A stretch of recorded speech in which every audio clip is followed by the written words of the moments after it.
guys, it's me, Val again. Thank you for joining me today. Lies. Hate lies, can't stand lies. So we're just talking about lies, manipulation. So, excuse my neck's killing me today, it's probably tension. I'm going to read, because I can't not read. I'm crap, as you know. Liars, narcs and toxic people. They're obviously not happy, so they have to create personas to each person that they meet. We might exaggerate a little bit about our size. We could say that we're a size 8 when actually we're a size 10. But narcs just lie consistently. With teeth again, they don't fit my head. They lie to cover a lie. They lie to cheat. They lie to deceive. They lie to manipulate. They lie to destroy. They lie to protect themselves even. So they would even throw their granny to the sharks to protect themselves. That's how selfish they are. Empaths are selfless. Narcs are selfish. There's a difference there. Us empaths would probably hurt ourselves first before we hurt anybody else. That's what we're like.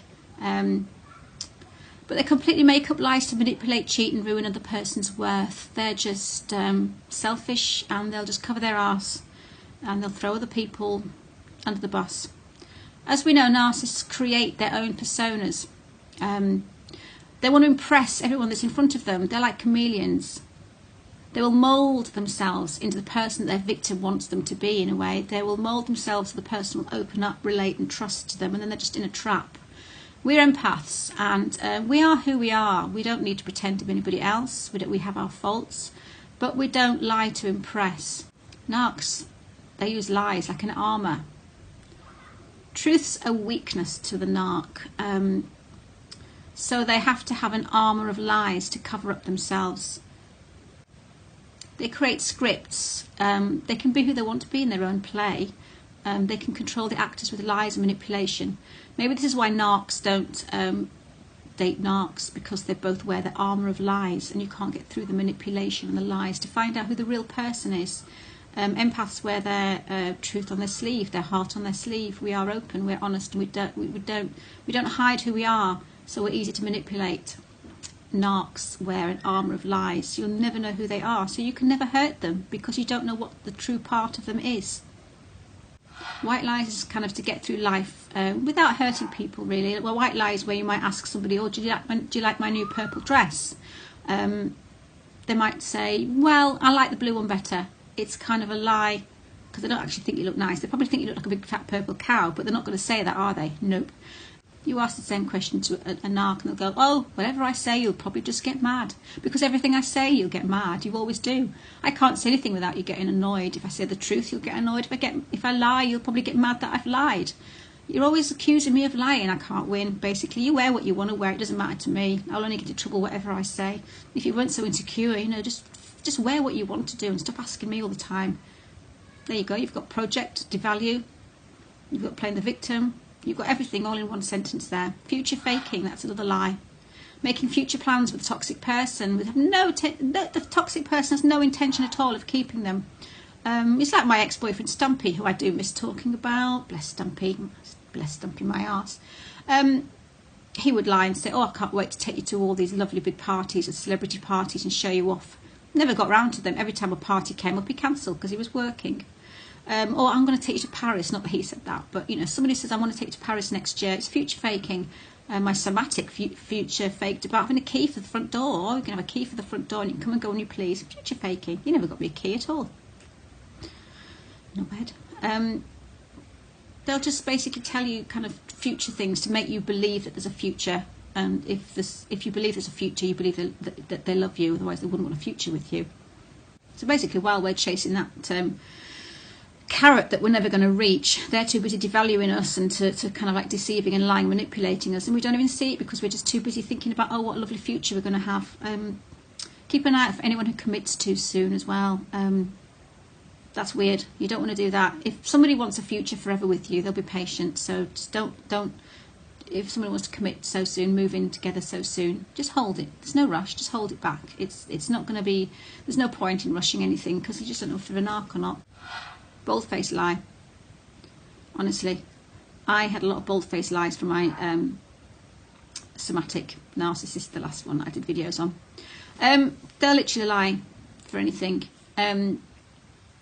I remember one day I was watching a video, and it was on a holiday, I think it was, where we were going to go, and I said, here, I said, will you watch this video? And I sent it to him, and he said, oh, I'm not going to watch it now. And I said, oh, please watch it now. I said, I just want to know if you like it or not. He come back 2 minutes later and he goes, yeah, okay, I've just watched it. The video was 7 minutes long. Work that one out. What a dick, eh? 7 minutes long, and he thought he watched it in 2 minutes. Very clever man, obviously. That was one of them. Another one, he'd always say that he was always asleep. Sorry, hon, I fell asleep. Everything. Sorry, hon, I fell asleep. If I sent him messages and he hadn't opened them, but he was on all night, he would say the next morning, sorry, hon, I fell asleep. Facebook doesn't lie. He's been on all night. Another one was, I actually lost a friend to cancer, and I sent a message to him, and I said, I'm really upset tonight. I said, I just lost my friend to cancer. She's fought really hard and she lost. And I put a picture of me and her together. He opened it up, only just saw the picture, couldn't be bothered to read anything else, and said, oh, a nice picture. And I said, I'm really upset, I've been crying all night. And he goes, why, what's happened? I said, have you not seen the message? Scroll back. He's still, sorry, hon, I fell asleep. Now, how do you fall asleep when you're looking at messages? You're scrolling and then doing that. See, bold-faced lies, they just do not match. They do not make sense. They do not have any context with reality. So watch out for them, because they're just to wind you up and to test you. And they'll soon end up turning into deceit and making you sick. Yeah, and you ask them, and you tell them, or you challenge them about their bold-faced lies, and before you know it, you're getting defensive. They're defensive at you, and they're saying, what's wrong with you, woman? God's truth. Stop stalking me. Chill out, woman.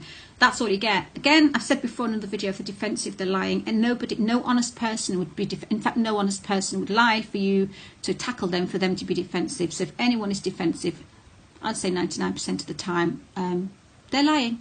So look out for that one. Remember, narcs are kids. Kids in adult bodies, remember. You see these videos on Facebook or YouTube, and there's little kids in the kitchen covered in talcum powder or flour. They've got the bag of flour in their hand, and the mum looks and says, who did this? They won't say me, they'll point at the dog. They're standing there, they've got the flour in their hand, they're covered in the flour, and they'll point at the dog. So there's a narcissist, little baby narcissist there. Mind you, back then they're not narcissists. They're only narcissists when they've still got that kind of personality at the age of 52. Lying and exaggeration, again, that's just basically them just bigging up who they are, pretending to be better than anybody else. Oh, saying they've got a fantastic job, great car. They haven't. They're not who they are. They just pretend to be someone. They're exaggerating. They say that they're the owner of a cleaning service, and they're actually just a cleaner in an office. They'll lie. It's basically lying to exaggerate. Well, we know that. Beneficial lie, again, they won't use the beneficial lie. Beneficial lies don't come into it when it comes to a narc. A beneficial lie is when maybe somebody has a car accident, and you might lie to the child who's had the car accident to say the parents are safe, but really maybe they're not. But you don't want to tell the child straight away they've lost the parents, because it might not help in their healing, so you might just hold back. That's a beneficial lie. Or if somebody's hiding an abused wife, and the husband's banging on the door and saying, where's my wife? I don't know. But she's hiding behind the sofa. That's a beneficial lie, where you're lying to somebody, but it's going to benefit someone else. Narcs don't do those kind of lies, do they? No. Malicious lies. These are rumours, smear campaigns. Malicious lies are set out to destroy the character and reputations of their victim, usually with devastating and lasting results. A company might spread false lies about an opposition company, saying that they're selling faulty goods or stolen goods to try and get their name, bad name for them, so that they can actually sell more products themselves, whatever. It's about spreading false rumours, false malicious lies, slandering, smearing a character's good name. It could be the narcs spreading rumours to your friends about something you've said to try and isolate you, or cutting you off from your friends by telling them that you think they're a bitch, and they might not call you because of that. And there's just so much malicious smear campaigning and name blackening going on. Your narc could be telling everybody that you're crazy. Again, this is what they do. That's what I had.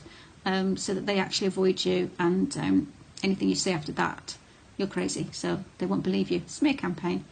Pathological lies. These are the worst. They create an alternative reality for themselves to inhabit. They believe in their lies and become unable to separate their lies from the truth. This means they have no problem lying openly about apparent episodes in their lives. They'll just lie about their lives. They'll say they're in the army or something, and they're not. Their stories may change over time, but on the defensive when confronted, as usual, like they all are. They have an inability to consider consequences, or in fear of being found out. It is a pathological liar believes that they are smarter than everyone else and will never be found out. The fact that they are pathological lies could be The very fact that their pathological lies could be bad for their reputation does not faze the liar at all.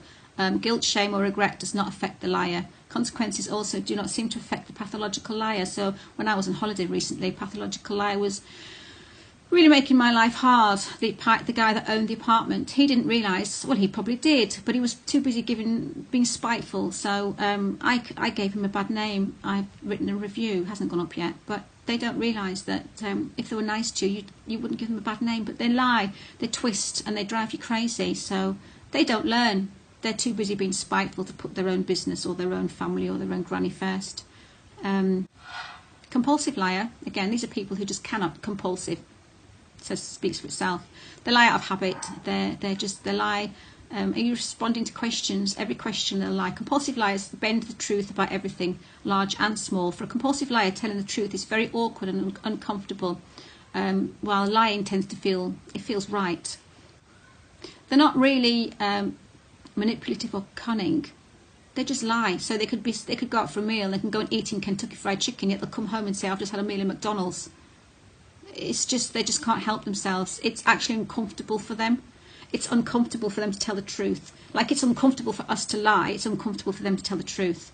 In my opinion, I find that not all compulsive liars are narcissists, but I think all narcissists are compulsive liars. So that's how it works. Telling lies becomes a routine, becomes a habit. It's a way of life for them. It's caused by low self-esteem, obviously being brought up as a child. They've had to lie to get through life. Don't go head first into anyone who's pathological or compulsive liars. You're never going to get anywhere with them. Tread very carefully. Truth is power to us, but it's a weakness to the narc. Concealment and falsification, that's another lie, but where they might not tell you something. So if somebody might leave a message on the answer machine, they might delete the answer machine message so that you don't get the message and you're isolated from everybody else. It's where you might go out one night and see your friend's boyfriend. You might take him home, have some naughties, which is not a good idea, obviously. And then the girl might say, oh, have you seen my boyfriend, my ex-boyfriend? No, didn't see him. It's just kind of like concealing something because you've done something naughty. Lies of deception, they're the worst ones. They're actually the ones that they thrive off. Narcs thrive off them. It's the lie of deception. This is a dangerous one because their lie intends to harm or disadvantage the victim for their own benefit. This is the main kind of lie the narc uses to control and deceive the victims, to pretend to trap someone and control their actions. The victim will react to the lie, and that's the worst thing about it. For instance, when I was seeing my somatic narcissist, he would tell me that I was the only person he was seeing. Had I known the truth and he said, oh look, I'm seeing 3 of the girls, I'm on a sex site and I date all sorts of people and I have random sex around at my house with couples, I could have made a choice. But because he lied to me, took the choice out of my hands, that's what made me feel really bad, that I didn't have the choice. My choice was a reaction to what he was telling me, not what the truth was. So that's deceptive. That's deceiving somebody. They'll mislead people. They'll mislead people so that you make the wrong choices about whether you want to be in their company or not. Yeah, it's just deceit. It's just where it's somebody who could have two wives. They're deceiving you. You're living your life according to what's in front of you because they're showing you a certain thing, but you're it's hard to explain, isn't it? But you actually will act accordingly to what they're telling you, which is deceitful. People's narcissists, lies and just liars, basically. Their lies will work normally quite well on undiscerning people who haven't actually been through what we've been through. Now we know there's another kind of world. Now we know the world that we're in. We now know about them. We can look out for red flags. But narcs think we're stupid. We're not stupid. Somebody who hasn't been through a narc relationship might accept their lies to begin with, but we won't now. We search. We do our Google searches. We don't want to end up in another relationship like the one we've just probably been in. We want to seek the truth before investing anything. If you know someone's lying, just decide whether you want to be with them or not. I would never want to be with another liar. I would run. You can stay and fight, or you can run. But you can't change a liar. They'll never change. They'll never admit to a lie. They'll never change. And they'll always be covering up something. They don't care about us. Their lies are to cover up the fact that they don't care about us. It's like that. The actions don't match their words. The actions of somebody who doesn't give a shit, but their words are lying. See, they can control their words, but sometimes the actions are natural. They're not going to admit that they've done wrong. They're not going to admit that they lied. If you ask them, did you lie? They're not going to say, yes, I lied. They're going to continue lying on top of a lie on top of a lie. You will never, never, never know where you are with a liar. You will never know where you are. They'll spend their whole life lying. It's not worth it. It's not worth it. Just run to the hills. If you're actually talking to a liar and he says something, a little tip, get them to repeat it. If they say something to you, just go, sorry, can you say that again? If they're pathological or compulsive liar, they'll say it quite easily. If they're a normal person who's just lying, they'll probably feel quite uncomfortable, and they might actually repeat it the second time quite differently, and you might just catch them out. But any conversation, if you want to make someone feel uncomfortable and uneasy, just stop them there. Just say, hang on a minute, can you stop? Can you just repeat that again, please? And all of a sudden they have to start again, and they get flustered. So you might catch them out like that. Again, we have to pause, breathe and think and use our brains and be clever with our replies to what they're saying to us. Let them know we have boundaries, that we're intelligent, that we're not stupid. Compulsive liars offer nothing but lies and lies and lies. And when you confront a compulsive liar, they'll just act defensively, like we know. Is it worth it? I don't think it is. I don't think it'll ever change. These people cannot be counted on to be a lifelong partner. A good rule to remember is that all the power in a relationship lies in the hands of the person who cares the least. I'm going to say that again because I think that's quite a good sentence. A good rule to remember is that all the power in a relationship lies in the hands of the person who cares the least. There you go, remember that. They will say absolutely anything to avoid confrontation and accountability. You will never really know the person. You will never ever really know what goes on in that person's head, of the person who's continuously lying. They will never reveal their true selves. Just leave them. You're living a mirage. They're a mirage. Their lying is who they are. It's embedded in them. Lies are part of them. We will never ever change them. It's like the colour of their eyes. It's like the prints on their fingers. It's like the colour of their skin. It's embedded in them. It's in their genes. Never. Even if you did manage to actually get one to stop lying, I could never ever trust that person again. I'd be playing detective all my life and it would drive me bananas. So guys, that's about all I've got to say today. I'm shattered. It's been a long day at work today. My next video is going to be on silent treatment, no contact, ghosting and stonewalling, because some people get really confused between all those. I did at first. So I've had to kind of like myself Google all them details. So I'm going to do that. So if you do want to watch that, you need to subscribe, don't you? Yes. And you need to get the notifications. Yeah. And thumb up. I'm so forceful today. Guys, take care. Look after yourself and stay safe. Bye.